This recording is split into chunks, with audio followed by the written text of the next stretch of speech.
Yeah. Hi. So I'm out in the garden. I am very proud of what I've created.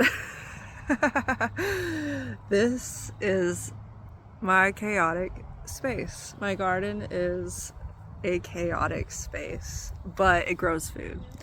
It is endless experiments all the time. It is something I am hesitant to show on social media because I'm like, comparing to the Instagram gardens and the Pinterest gardens, and I'm like, oh, my garden's crazy, but it makes food.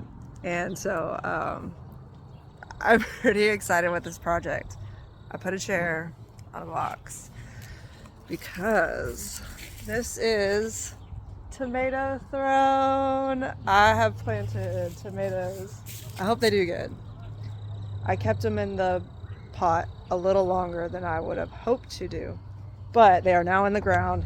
I'm excited, and I've mulched them with leaves. So they are planted, and the idea is that they will grow up my T-post keyhole garden where you can go into it, and it's on all the sides so that I can just sit here. I might have to turn the chair around to pick back here, but I can just sit here and harvest and not break my back. And it's tomato throne.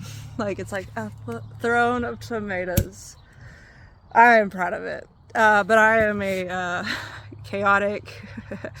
I want to have fun in my garden, and fun and food, heck yeah. So this cost me like $5 probably total. No, I did buy these seedlings. These seedlings are all from a local store because my seedlings didn't make the high winds we had not too long ago. And so I did buy these seedlings for like $1.29 at Atwoods or something like that. Pretty stoked, y'all. It is time. The sunshine feels good. Get your hands dirty, all the things. And if you would like, make you a tomato throne. I love you. We got this. Let's go.